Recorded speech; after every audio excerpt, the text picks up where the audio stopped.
aquí lo harás, pues todo lo haces nuevo, Dios. Puedes sanar vidas, cambiar, aquí lo harás, pues todo lo haces nuevo, Dios. Muros caerán, el miedo huirá, aquí lo harás, pues todo lo haces nuevo, Dios. Puedes sanar vidas, cambiar, aquí lo harás, pues todo lo haces nuevo, Dios. Muros caerán, el miedo huirá, aquí lo harás, pues todo lo haces nuevo, Dios. Puedes sanar vidas, cambiar, aquí lo harás, pues todo lo haces nuevo, Dios. Muros caerán, el miedo huirá, aquí lo harás, pues todo lo haces nuevo, Dios. Puedes sanar vidas, cambiar, aquí lo harás, pues todo lo haces nuevo, Dios.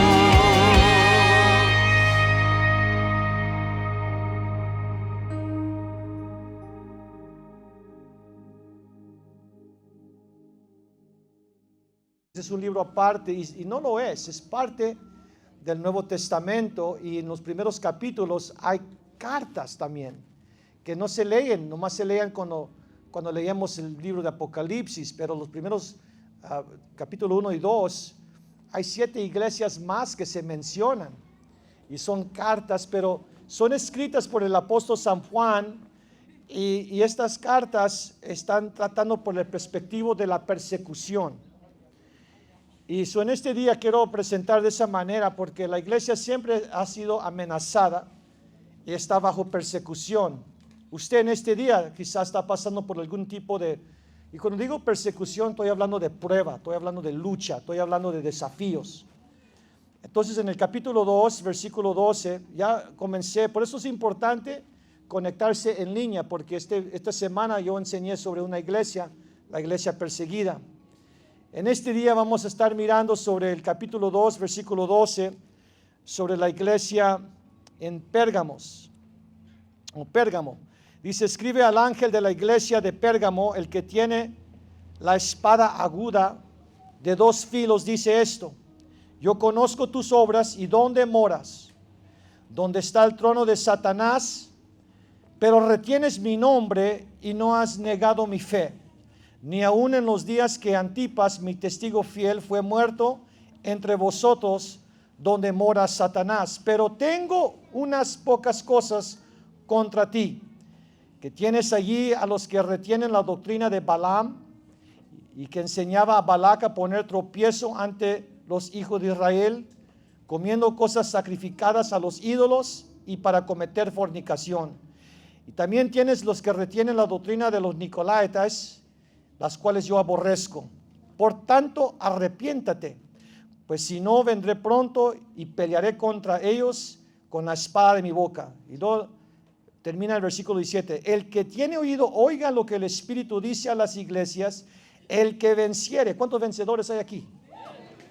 Daré a comer de la maná escondido, y daré una piedrecita blanca, y en esa piedrecita escrito un nombre nuevo, al cual ninguno conoce sino aquel que lo recibe. En esta mañana quiero, si puedo intitular el mensaje, me gustaría intitularlo una piedrecita blanca. Una piedrecita, dígale a su vecino, una piedrecita blanca. Señor, por los próximos minutos te pido que me ayudes, me uses y me des claridad de expresión, en el nombre de Jesús, amén. Dios bendiga a mi hermana Carmen, que está aquí, viene visitando de allá de Hollister, del norte. Le dije, si quieres saco la pila bautismal y ahorita te bautizo en el nombre del Señor. Esperemos que al terminar este mensaje se quiera bautizar. Si no, le hago un nacho libre. Felicidades, gloria a Dios. No se crea, es serio este asunto. Es Cheyenne, God bless you, Cheyenne. Amen. Vamos, que Dios le dé claridad también. Quiero enseñar sobre esta iglesia, es muy interesante porque el texto nos dice en 2:12, escribe al ángel de la iglesia en Pérgamo. El ángel, entendemos, cuando usted está leyendo, es el mensajero. Esta carta es escrita por el apóstol San Juan cuando está en una isla de Patmos. Lo habían mandado a morir, pero allí, estando en esa isla, Dios le revela y lo inspira a que les mande cartas a estas iglesias que estaban ahí entre los corintios, entre los efesios. Era la misma región, como el condado norte de San Diego, desde Los Ángeles. Había muchas iglesias, pero el problema aquí con estas iglesias es que había persecución, grande persecución. Y les dice, escribe al ángel de la iglesia de Pérgamo. Quiero que des esta carta a esa iglesia, en esa ciudad, al ángel. El ángel es el mensajero, el pastor, el supervisor, el que vigila, y los que vigilan las células, los que vigilan, porque la iglesia se reunían en casas, no nomás en un templo, se reunían en casas. El ángel que esté supervisando esas casas, esa iglesia, esa membresía. Esta carta viene dirigida de aquel que tiene la espada aguda de 2 filos, dice esto. Dice Juan, yo no lo estoy mandando, pero lo está mandando aquel que tiene una espada aguda. En el capítulo 1 nos enseña cuando mira una revelación de Jesús, cuando Él abre su boca, sale una espada de su boca. Está diciendo el que tiene la palabra de Dios, el mismo verbo de Dios, el que juzga todas las cosas. Y ahorita vamos a mirar por qué es interesante cómo se identifica. Pero dice en el versículo 13, yo sé dónde moras. Y en este día el Señor nos conoce, Él sabe dónde vivimos y qué nos rodea. Dice, ¿dónde está el trono de Satanás?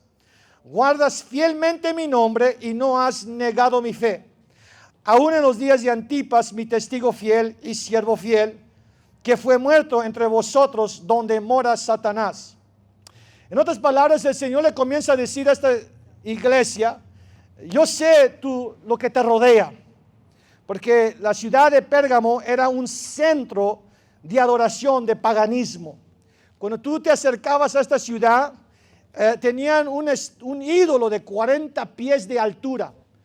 No lo podían, al arrimarte a esta ciudad salía como una torre. Era un ídolo, una imagen dedicado al dios Zeus. No solamente, y donde tenían muchos altares de paganismo y de templos. Y no solo eso, pero también era un centro allí de aprendizaje, porque tenían una biblioteca con más de 200,000 cartas o pérgamos. De ahí, por eso se llama la ciudad Pérgamo, o donde agarramos pergamino. Tenían un centro, una biblioteca donde la gente venía por donde quiera para aprender y educarse, y de ahí salían. Era un metrópolis, era un centro educativo. Y había altares por donde quiera, pero lo que hacía más famosa esta ciudad era que tenían un templo dedicado a un dios Escúpeles, se decía. O es decir, era una serpiente. Y era un centro donde había medicinas, tónicas. Podemos decir, sacerdotes que encantaban para si tú tenías alguna enfermedad, algún espíritu, alguna brujería, ibas a ese templo, pero no podía porque era una serpiente que era el símbolo de ese templo. La gente venía allí a buscar su sanidad, venía a buscar su educación, y venían porque era un centro de ídolos. Y ahí en medio de todo eso, si eso no fuera suficiente, le edificaron un templo a César. Y en el centro de todos estos ídolos había un templo dedicado a César. Y la gente tenía que declarar que César era el Salvador. Y cuando César primero muere, sale otro César y le agregó, no solamente soy el Salvador, pero soy el Dios. Y tenía sacerdotes este templo, y la gente, parte de ser ciudadano de esa ciudad de Pérgamo, tenías que ir y ser leal y ofrecer a este altar de César, decir que sí, Él es nuestro Dios. Era, en inglés, it was their patriotic duty. Era su deber de ir y hacer eso. Pero los hijos de Dios, ellos sabían que no era así, que solamente Cristo es el Señor, solamente Cristo es el Salvador, gloria a Dios. La gente, la vida allí en esta ciudad era bien difícil para los hijos de Dios. Y porque era tanto ídolo y tanta gente que entraban, habían apuntado uno que supervisaba la adoración de los templos. Y a él se le daba una espada y él tenía el derecho de quitarle la vida o de dejar a alguien vivir si no adoraba.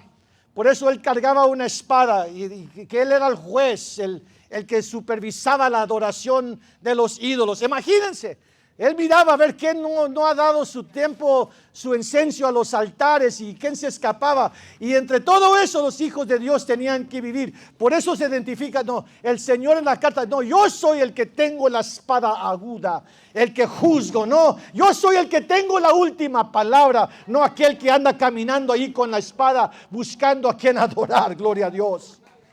Él es el que determina. Le dice en el versículo 13, yo sé dónde moras. ¿Dónde está el trono de Satanás? Porque miraba todos los altares.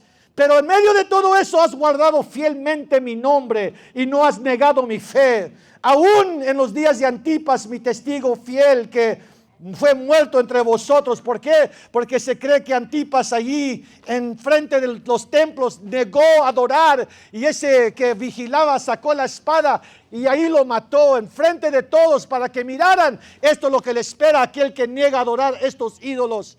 Pero era un testigo fiel que dijo, no voy a doblar mis rodillas. Lo único que voy a doblar mis rodillas es al Señor Jesucristo, que entregó su vida por mí y que me salvó y que me rescató, gloria a Dios. El ser un cristiano en esos tiempos era bien difícil, porque ellos no decían vive César, ellos decían vive el Señor, que el Señor Jesús es el Señor.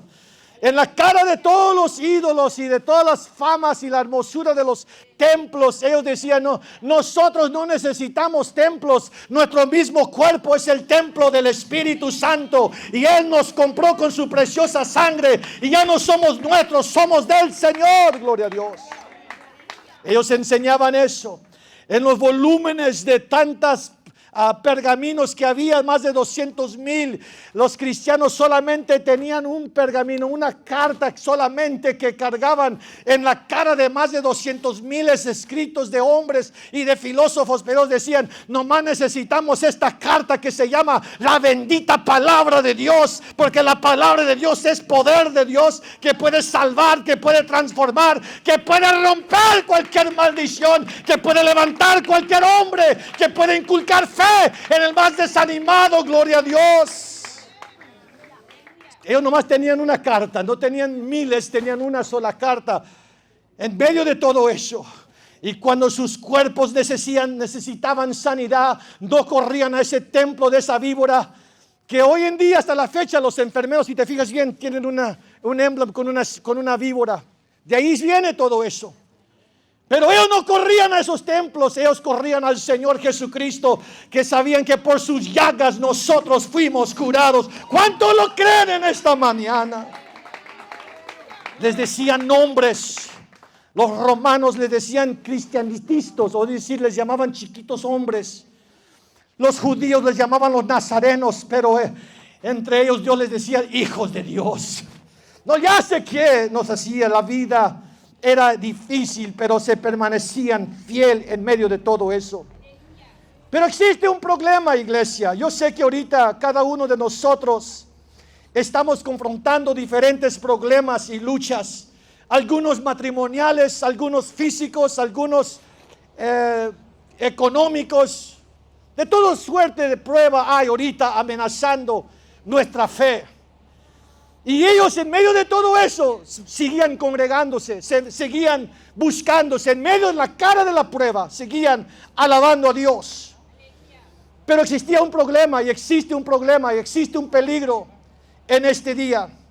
Les dice, pero tengo unas pocas cosas contra ti, porque tienes ahí los que mantienen la doctrina de Balaam, que enseñan a Balac poner por tropiezo ante los hijos de Israel, y comen cosas sacrificadas a los ídolos y cometen actos de inmoralidad. O le está diciendo, mira, yo sé que en público tú adoras, en público tú niegas a hacer eso, en público, pero tengo algo que privadamente tu conducta, privadamente cuando nadie te está mirando en las áreas difíciles, has permitido, y este es el peligro ahorita, iglesia, de nosotros cuando hay tanta persecución, el problema de la inmoralidad. El problema que permitemos un espíritu de inmoralidad que enseñe, que entre, porque había algunos maestros allí que enseñaban, mira, somos espirituales y con nuestro espíritu, cuando nos reunimos, adoramos a Dios en espíritu.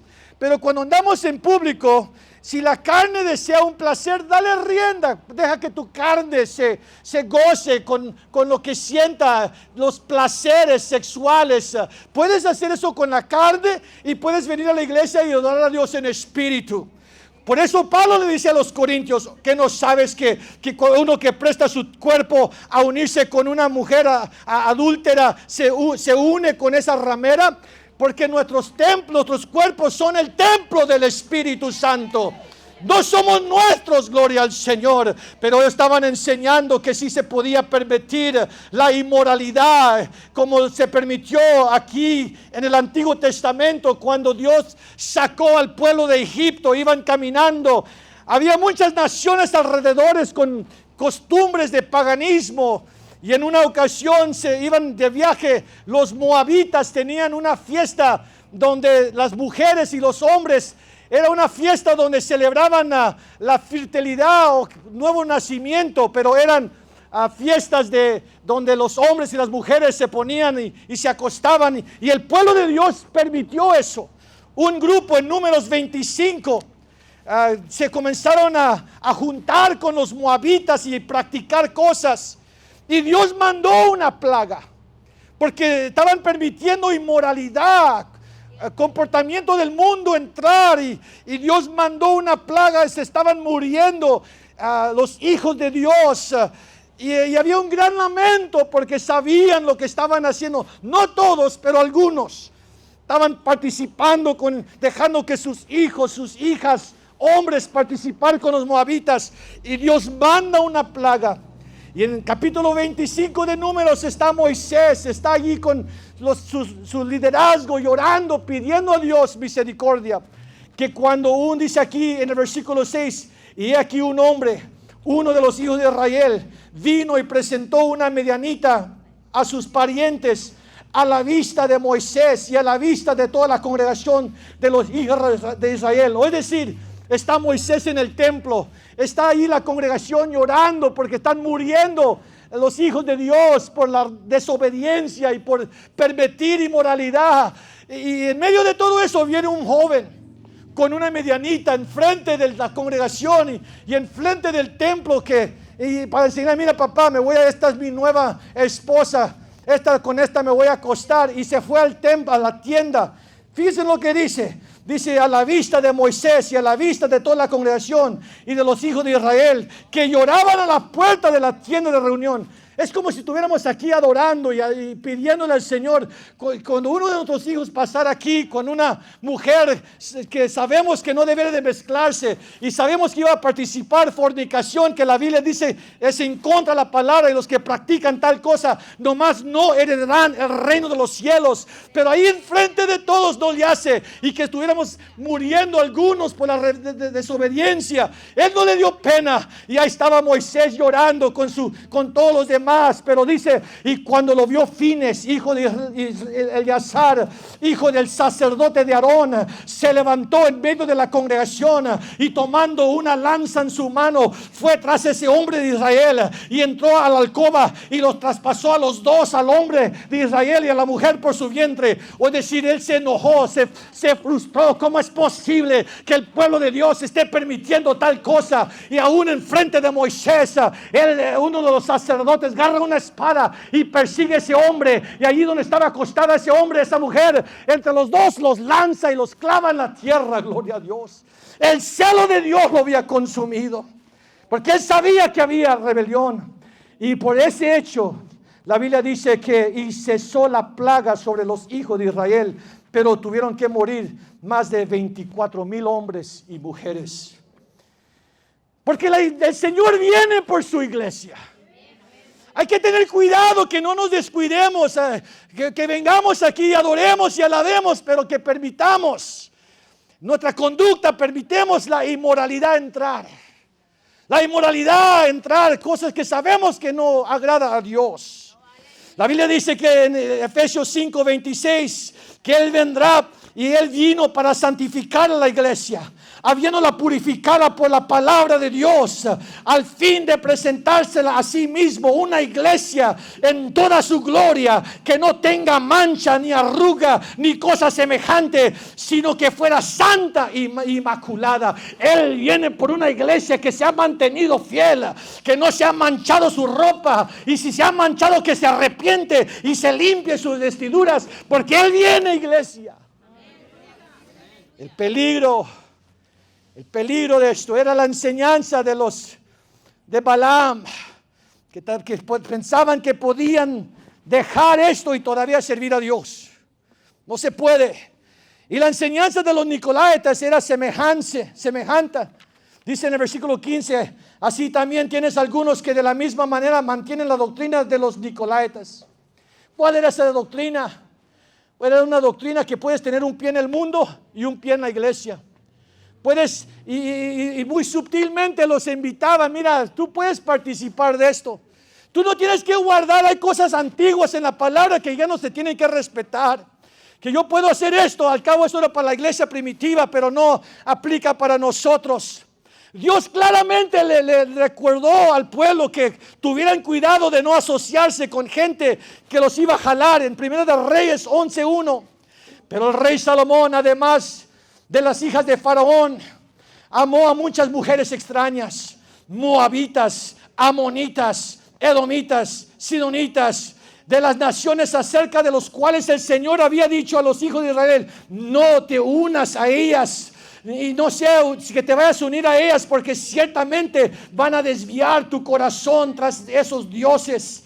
Pero dice, pero Salomón se apegó a ellas con amor. O es decir, él no le hizo caso a Dios. Él dejó que se extraviara. Y la enseñanza de los nicolaitas es eso. Cuidado que en medio de esta pandemia, en medio de esta persecución, no solamente dejes que la inmoralidad entre, pero que tu doctrina se trastorne y piensas que puedes tener las cosas del mundo y puedes servirle al Señor a la misma vez, cuando Jesús claramente dijo: ningún hombre puede tener dos señores. Va a odiar a uno y va a amar al otro. Va a rechazar al uno y se va a agarrar. No puede servir a Dios y al mundo. Gloria a Dios. En aquel día, ese es el peligro. Ese es el peligro ahorita, cuando nadie nos mira. Podemos venir aquí, pero nuestra conducta en privado, cuidado, que estamos dejando, que estamos participando, porque Él nos conoce. Nos conoce. Podemos tener una apariencia muy religiosa, pero ¿qué hacemos cuando nadie nos está mirando? Él les comienza a decir en aquel día, y ya deja una oportunidad: quiero que se arrepienten, si no yo vendré pronto y pelearé con aquellos con la espada de mi boca. La palabra nos invita a que nos arrepentemos, que cambiemos la forma de pensar. Si alguno oye mis palabras y no las guarda, yo no lo juzgo, dijo Jesús. Porque yo no vine a juzgar al mundo, sino a salvar al mundo. Pero el que me rechace y no recibe mis palabras, tiene a quien lo va a juzgar. En aquel día, la palabra que yo les he hablado, eso los juzgará en aquel día final. Hermanos, tarde o temprano estaremos delante de la presencia del Señor. Y en aquel día Él nos juzgará a través de su palabra. Pero ¿qué de los vencedores? Dice el versículo 17. Quiero hablar de los vencedores, porque en medio de eso, no todos se habían dado. Había vencedores, había fieles. ¿Dónde están los fieles y los vencedores en esta mañana? Este es para aquellos que quieren ser fieles. Versículo 17. El que tiene oído, oiga lo que el Espíritu dice a las iglesias.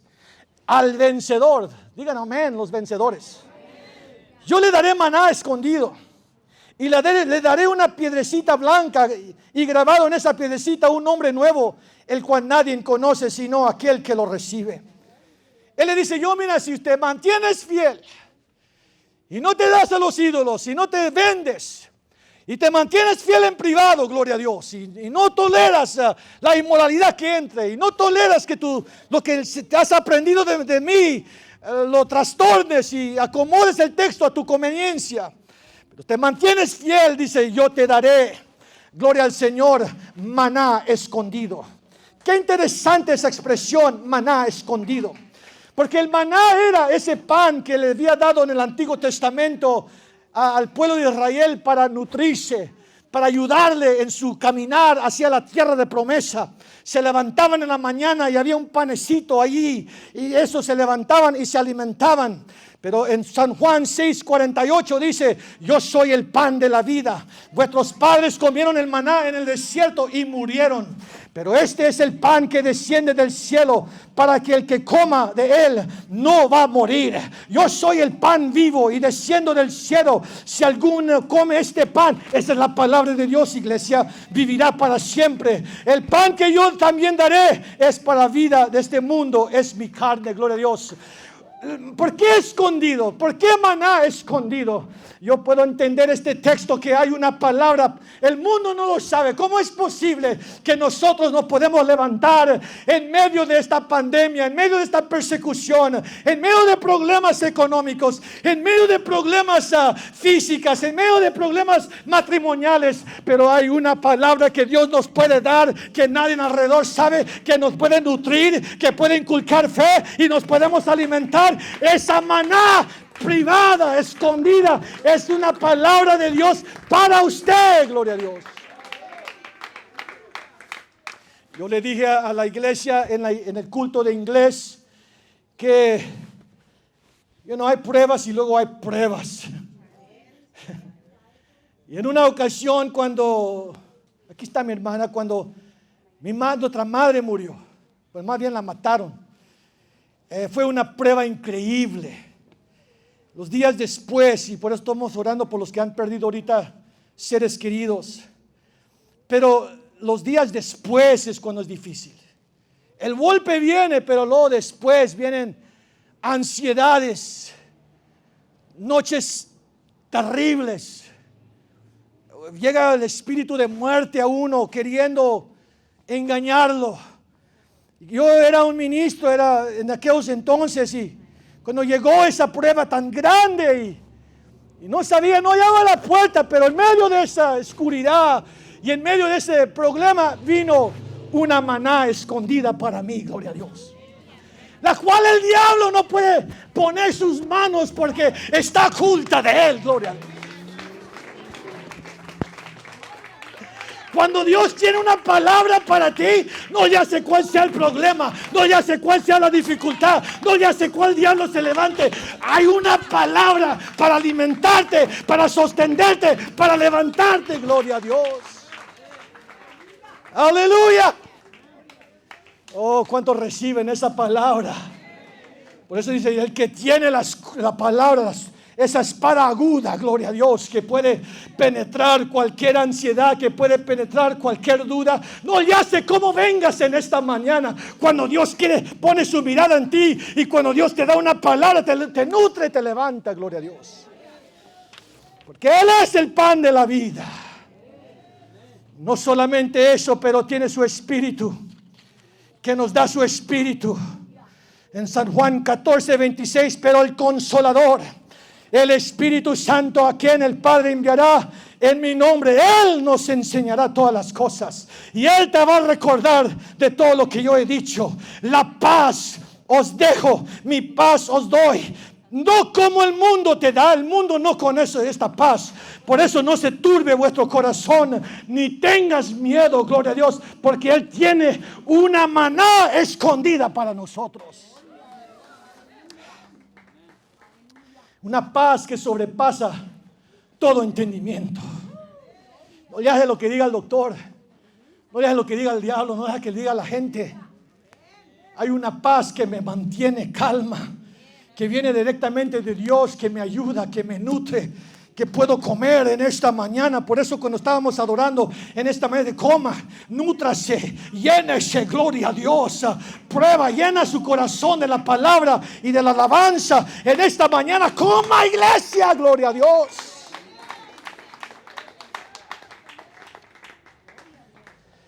¿Cuántos quieren esa maná? Pero le dice, y también te daré una piedrecita blanca. Y en esa piedrecita voy a escribir un nombre nuevo, el cual nadie la conoce sino aquel que la recibe. Qué interesante, una piedrecita blanca. Es que en aquellos entonces una piedrecita blanca, el jurado lo usaba cuando iban a juzgar a alguien. Tenían una piedra negra y una piedra blanca. Y cuando estabas delante del jurado, si aventaban la piedra negra, quiere decir culpable, muerte. Pero si aventaban la piedrecita blanca, es decir, declarado inocente y libre. El Señor dice, yo le daré una piedrecita blanca, gloria a Dios. Ellos podían entender que está diciendo que de aquí en adelante esa piedrecita me declara que soy libre, que soy inocente. Y ellos cargaban a aquellos que estaban culpables. La gente miraba la piedrecita y tenía su nombre. Ahí va un perdonado, ahí va uno que fuera culpable pero es libre. Oh, ¿cuántos aquí eran culpables de muerte pero ahora estamos libres? ¿Por qué? Porque nos hemos mantenido, habiendo sido justificados por la fe, tengo paz para con Dios por medio de aquel Señor Jesucristo, por medio de quien también hemos obtenido entrada de fe a esta gracia en el cual estamos firmes y nos gloriamos en la esperanza de la gloria de Dios. Tengo acceso a decirle al Señor, ya no soy culpable, tú me has perdonado. Tengo el derecho de levantar mis manos, tengo el derecho de apelarle a Dios. No le hagas caso al diablo. No le hagas caso a la persecución, gloria a Dios. ¿Cuántos están conmigo? Pero también esta piedrecita se le daba también a atletas y a guerreros. Atletas que habían triunfado y tenían la victoria. Y llegaban también guerreros de la batalla que habían tenido éxito.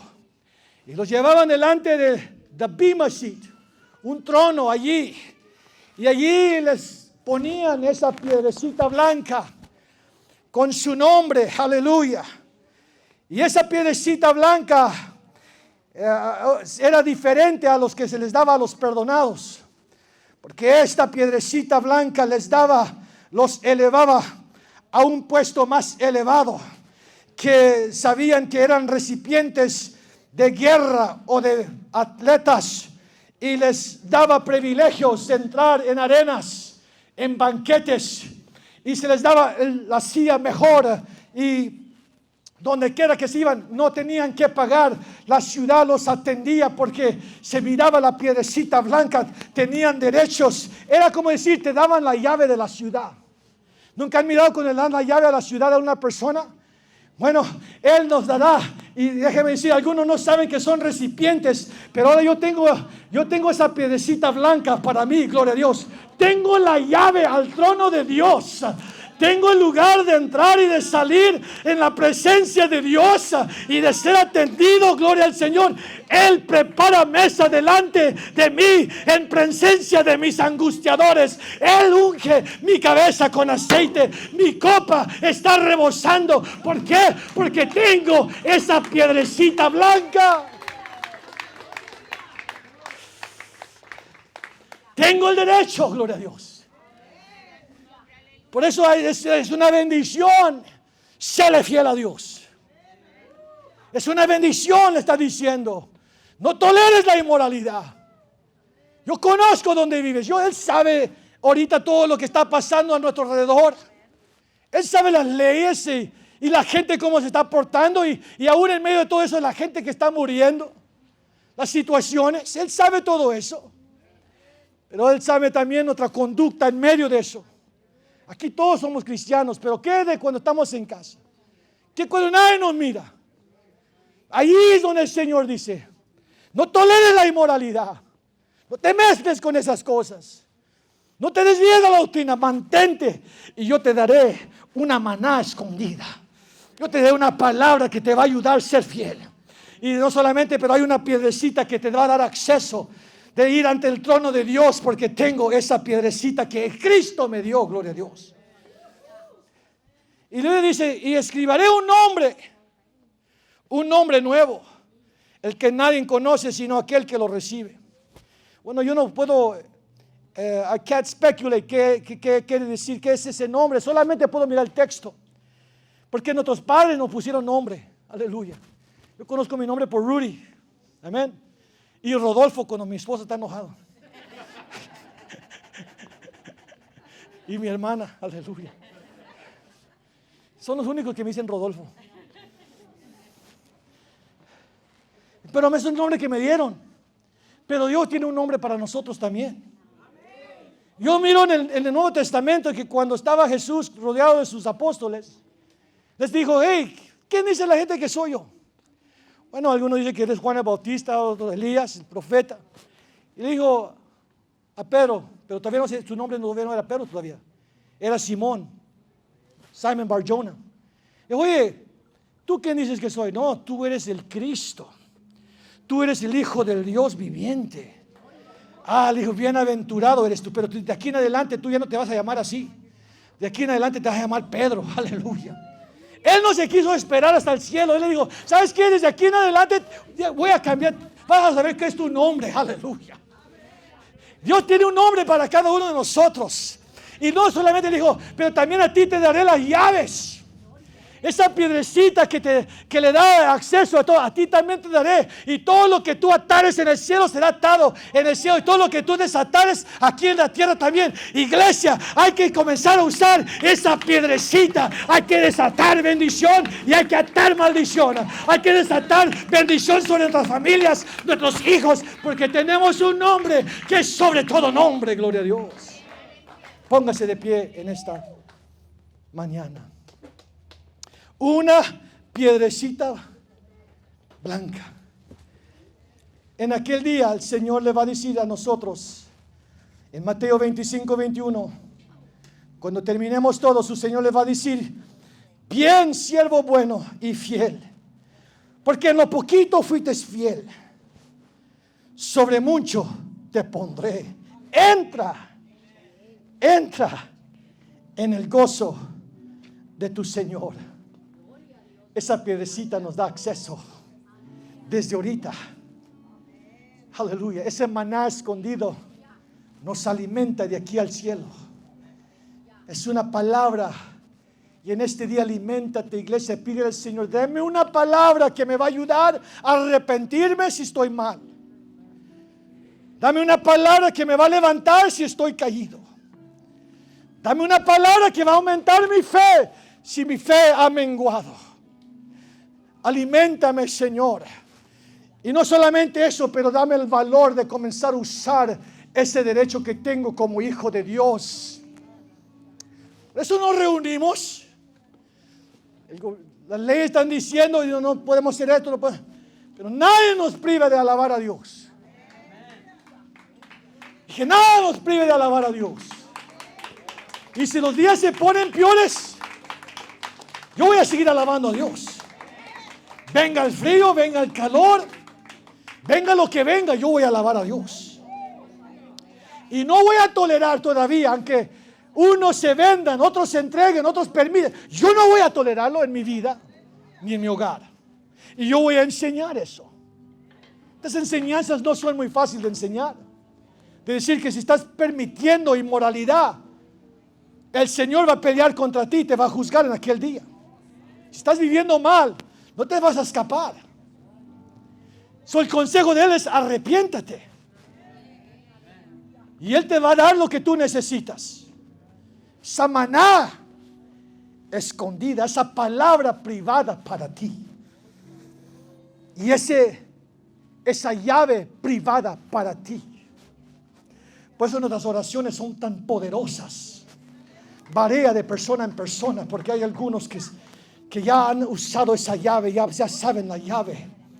Y la llave del éxito de la iglesia es la oración. Dije que la llave y el éxito de la iglesia es la oración. Hubo hombres valientes que le dijeron al sol, quédate y se detuvo el sol. Hubo otros valientes que le dijeron a las nubes: no llueves, retírate. Y por 3 años no llovió, gloria a Dios. Valientes. Otros valientes: Señor, que caiga fuego del cielo. Y caía fuego del cielo. Valientes. Te daré una piedrecita blanca. Usa esa piedrecita blanca que Jesús te da, esa llave. Levantemos el nombre del Señor, adorémosle. Hay que nutrirnos.